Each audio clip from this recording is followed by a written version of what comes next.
Thank you very much to Yukito for inviting me to come and speak at this Immersive Computing Summit here in Venice, and thank you very much for the warm welcome. My name is Derick Gwyn Murdoch. I'm Creative Director for Galactic.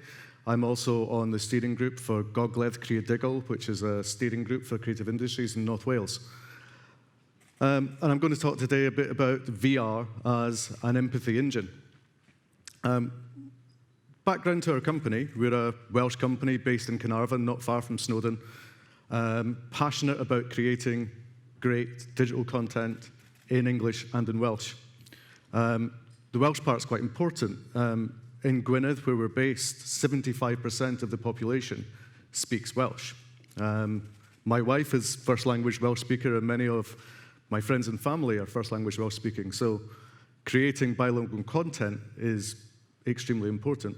When it comes to technology, we believe in using narratives to touch and influence people. Whilst Galactic concentrates on virtual reality, augmented reality, and mobile apps across health, learning, and heritage, our parent company, Rondo Media, produces hundreds of hours a year of dramas, documentaries, and sports coverage, primarily also in Welsh.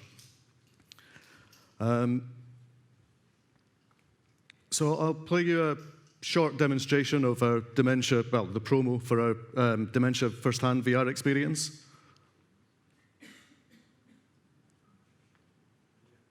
Maybe. Maybe not.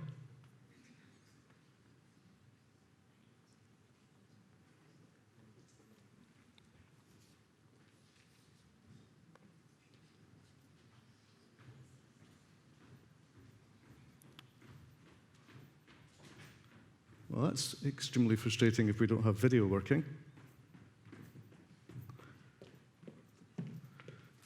I tested this video earlier on. It was working fine, remember? Can I?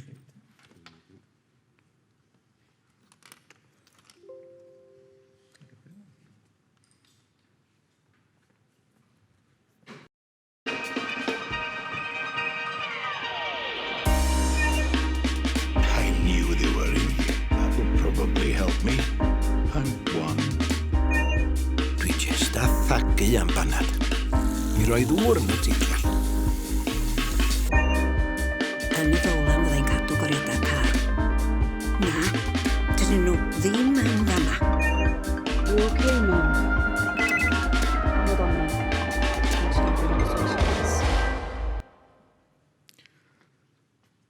So, a little bit about empathy.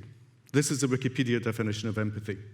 Empathy is a capacity to understand or feel what another person is experiencing from within their frame of reference. That is, the capacity to place oneself in another's position. But empathy is like a muscle. It's not just something you either have or don't have. We can nudge behavior change, helping people to be more empathic, more understanding. Every time we put on a VR headset, we are transported to another place in the machine. Our experiences are what help to define us as people, as human beings. It is obvious that VR experiences are going to have a greater impact than simply reading or watching something. So VR can transform us. Stanford University created a VR experience to look at the plight of homeless people. In this 7-minute experience, Becoming Homeless, a narrator guides participants through several interactive VR scenarios that would happen if they lost their jobs. In one scene, the participant has to look around an apartment to select items to sell in order to pay for their rent. They run out of items to sell. They end up homeless. In another scene, the participant finds shelter on a public bus and has to protect the belongings from a stranger who is trying to steal them from them. They did two-month-long studies. They had 560 participants of a wide age range from 15 to 88 years old across 8 ethnic backgrounds. The researchers found that participants who underwent the Becoming Homeless VR experience were more likely to have enduring positive attitudes towards the homeless, than people who did other tasks, such as reading a narrative or interacting with a two-dimensional version of the scenario on a desktop computer. So being inside the VR experience, having the presence there, the first-person presence, had a tangible difference. The same people were also more likely to sign a petition in support of affordable housing, according to the research. Fernanda Herrera from Stanford University said, taking the perspective of others in VR produces more empathy and pro-social behaviors in people immediately after going through the experience, and over time, in comparison to just imagining what it would be like to be in someone else's shoes. And that is an exciting finding. Having empathy increases the likelihood of helping others and showing compassion. But what about dementia? Worldwide, around 50 million people live with dementia. That will rise to an estimated 152 million by 2050. Nobody survives dementia. There is no treatment or cure. Dementia is a largely hidden condition with friends and family supporting unconditionally, but often under a lot of pressure as they lose the people they knew. There is a lack of understanding and provision within the wider community. All we can attempt to do is to make life a little better for those living with dementia. If our society understands what people with this disease may be going through, then our personal interactions with these people will change. Even minor changes in behaviour can have a massive impact. So Dementia First Hand was commissioned by our local council, Gwynedd Council, and funded by the Welsh Government's Cymraeg 2050 fund, which aims to have 1 million Welsh speakers by 2050. And it was also funded by our Loesi Gwynedd Wledig, which is another leader-funded organisation. So Gwynedd Council runs a Dementia Friends initiative, which is about trying to train people in the community in what it's like to live with dementia. So our aim was to increase the understanding of the experience of living with dementia. To do this effectively, we needed to create a fully immersive VR experience. Now, I'm going to say something that some people might find controversial, and that is 360 video is not VR. 360 video is really nice and can be entertaining to watch. There are some great 360 videos with big budgets and great production. They look fantastic. And we can do things with 360 video that are still really, really hard to do with 3D, particularly if you've got big crowds of people and you want to have some realism. But as Chris was saying earlier on, you don't need a high level of realism all of the time. What's more important is presence. So 360 videos often include some simple interactions, for example, to make a choice and influence the next video. But it's still not truly immersive, even when shot in 360 3D to give additional depth. It's still just a big screen wrapped all around you. You don't have a sense of presence, of actually being there. You have no agency. And that is the ability to affect the narrative. I think one of the things that really gives you presence is having hands, being able to touch things and interact with objects in your environment. And I think that's one of the reasons why, for me, the Oculus Go was never going to work as a virtual reality headset, because having a little controller that you held at your hip to point at things just didn't feel like VR. So how did we build empathy into our experience? So we often talk about user-centered design when we talk about user experience. Instead, what we think about is human-centered design. We take an approach to development that is built around the experiences of the people who we want to empathize with. Now, user-centered design is still very important because we're still interacting with something that's still a user experience. So the user is important, but what we want to do is put the people that we're trying to empathize with at the center of the process. So we worked closely with a focus group of people living with dementia and their carers and family members to produce a suite of virtual reality scenarios which deal with the everyday problems that they face. Each scenario is carefully tailored around actual experiences of these people, which has ensured that the people who use Dementia First Hand can see echoes of their friends or family members' conditions. So it's a VR experience which runs on an Oculus Rift and fully immersive. We made the decision to use 3D rendered environments instead of 360 video, as we wanted this fully immersive experience. As I've said, having hands helps strengthen those narratives. So in the experience, a voiceover acts as your inner monologue, guiding you through all of the interactions. There is an option for a male or a female voice in English and in Welsh. It was very important for us that the experience was available in Welsh. It's important that you can receive care and help in your first language. The overall storyline adapts based on your choice.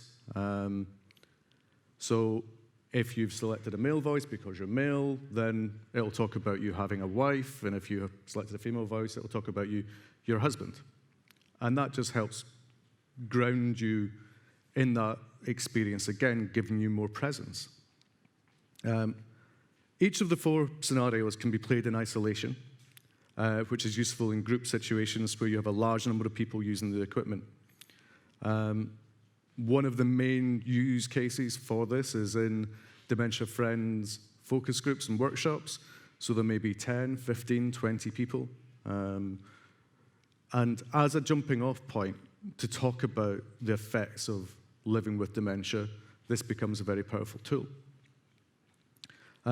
So although you can experience the scenarios individually, there are narrative threads that run through the scenarios, linking them all together. And this enabled us to create a dramatic reveal in the final scenario, which some people find quite emotional. Virtual reality is many things, but one of the things that excites us is its ability to be truly transformative, a way of gaining experiences in situations that may be unfamiliar. So this is aimed at everyone, but particularly carers, family, friends of those living with dementia, to nudge behaviour and how we treat these people in society on a daily basis.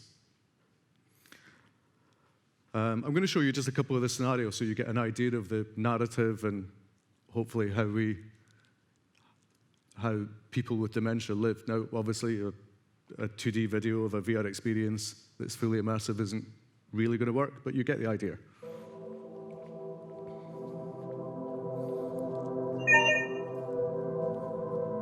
Use this voice.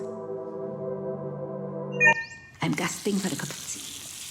I'll just quickly fill the kettle with water.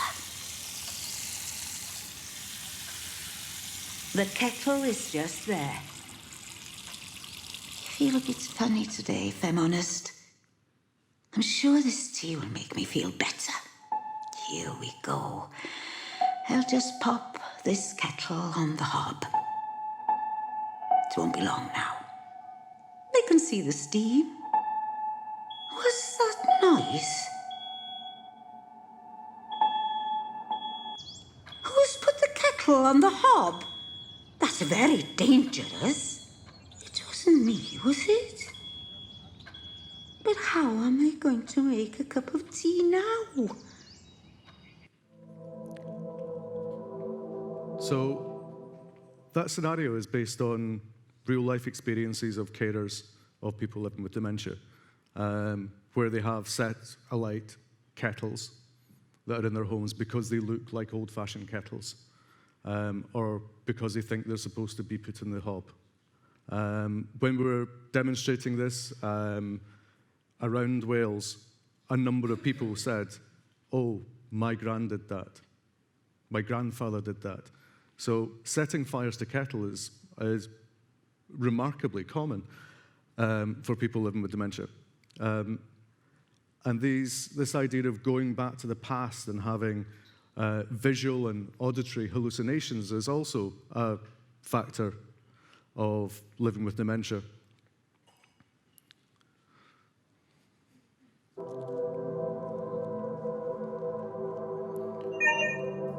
Use this voice. I need to pop to the shop. I'll get the car keys from the bowl. Ah, here we are. I've got them. Oh, no, wait. These are the house keys. Well, they should be here. I hope for Bob's sake that they're in the jar.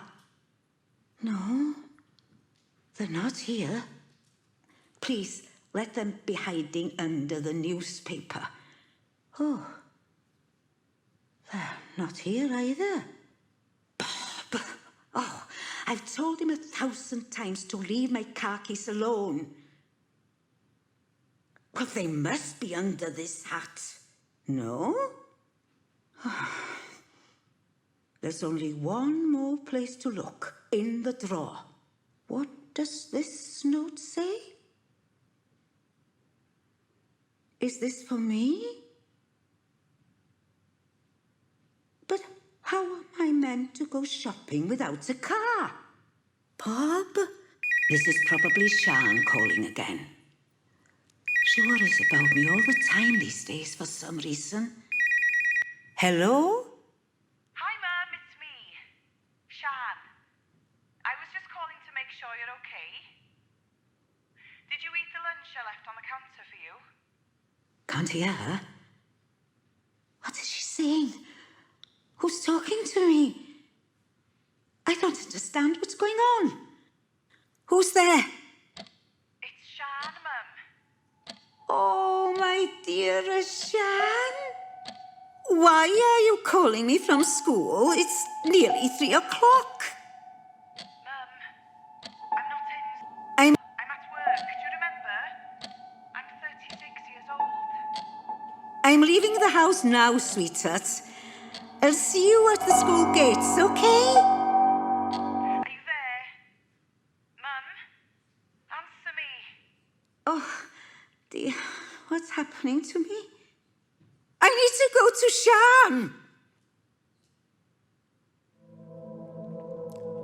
So, forgetting you have older children, forgetting children's names, forgetting you maybe don't have a husband or wife, forgetting things is unfortunately a very real issue. One of the things that the focus group spoke about quite a lot was how they try to remember things on a daily basis as well. And one of the techniques they use is leaving post-it notes and labels and stickers around their homes, because they do forget. And the group we were working with were they were fantastic. They were very forthcoming about their issues. Talking about forgetting they don't drive a car, for example, which is why we incorporated that. The interesting thing as well that I found when testing these things is how very many different people will react to using the VR experience. Despite the fact, most of us use VR stuff all the time, so we're happy to pick things up in a VR environment. But watching people who are relatively young using VR potentially for the first time, and watching them gingerly try to pick up a kettle, not moving forward enough and not putting their hand out and doing it really slowly is kind of weird. And then seeing older people who have probably never even really heard of VR, perfectly happy and able to use it.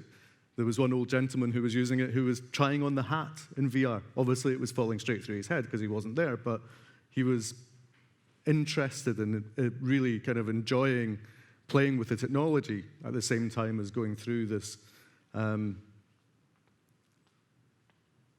empathic experience. So some of the tech that we use as well, so the last scenario is set in a cafe where you're meeting your daughter. We recorded an actress using a custom stereoscopic camera rig in a green screen studio to be dropped into the 3D world. The rig is placed in position roughly equivalent to what it would be in our VR environment. As we're not walking around the environment, it's a stationary experience. It didn't matter that it was a video on a flat plane, but recording it stereoscopically and sending each of those two videos to the different eyes allowed us to have a kind of pseudo 3D thing going on.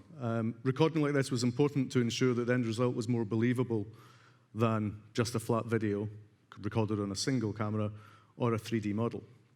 Now, we've seen some interesting things with some photogrammetry, recording people's faces and then put them onto 3D models, which looks like some really cool technology.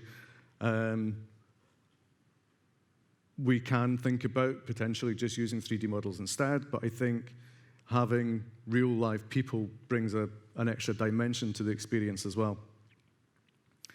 It adds more presence, I guess, and that helps people with exercising that empathy muscle. In this cafe scene, you're confused about your husband or wife, and your daughter reminds you that your husband or wife has died. We heard the actress talking about them in the previous scenes as if they were still alive. Whilst on her phone, your daughter is treating you as if you're not here, talking about you, talking about putting you in a home. It makes you confused and anxious. This scene is where we tie all those previous narrative threads together. And people who have had family with dementia find this scene very emotional. So we ran roadshows visiting communities around Gwynedd to raise awareness. Gwynedd Council have also been working on an initiative called Wander Safe with a local garden centre. This technology gives a person living with dementia the freedom to wander around this local garden centre using geofencing technology. And they've introduced Dementia First Hand at some of those sessions as well with the carers and family members. Dr. Catherine Heth-Jones, a lecturer in dementia studies at Bangor University, has also introduced this bilingual VR dementia experience in the training of health and social care students at Bangor University. For her, this technology provides a unique experience for students to experience potential impact of responses on a person living with dementia. For Bangor University, the option to use both Welsh and English also highlights the importance of supporting individuals that need or require their care to be through the medium of Welsh. So, carers can feel quite desperate as dealing with a patient with dementia can be particularly challenging, especially if they're also a family member. This group in particular often have hugely emotional responses to the content of the VR experience, occasionally tearful. They gain a lot of insight into the frustrations and issues of living with the condition, and this has served as a trigger to get additional help. One woman, a tear in her eye, said, "I used to do that with my mother. I wish that I had realized." Now, if that person had been able to experience dementia firsthand, then they would have realized.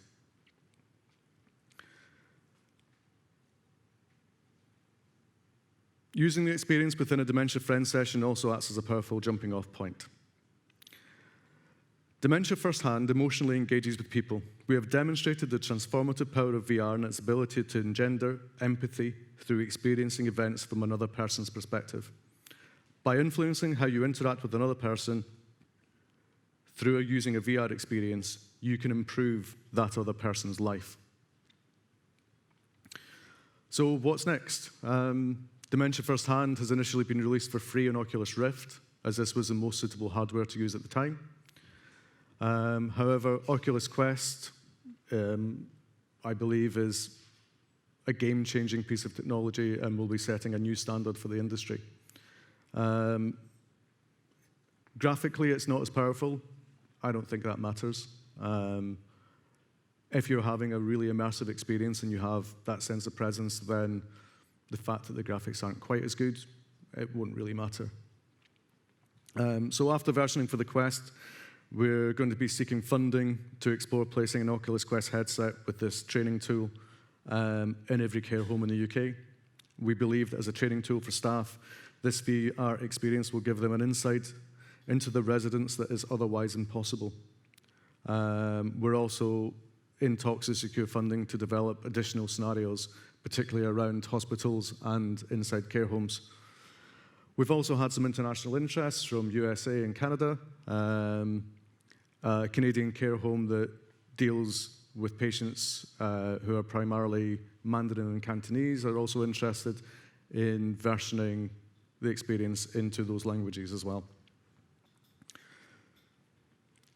So through our work with the local hospital, we are forming a working group to look at other applications for VR training in the health and social care sector. Mental health is an area of particular interest. This is an ideal medium to help people develop empathy for people with mental health issues such as anxiety, depression, and other disorders. We're also looking into use cases for autism and other sensory-related neurological issues. I think the party, which Enric was talking about yesterday, is a fantastic piece of 360 video, but I think we can do more with some truly immersive VR experiences. We've also been announced, it's also just been announced last week, that we're finalists in the social category of the VR Awards. It's a huge compliment to the whole of the project team and our partners, a testament to what can be done with VR in this sector. We're up against some pretty tough competition from all over the world, but our message in this experience is important, and we hope the judges will see its power to actually change and influence people's lives now.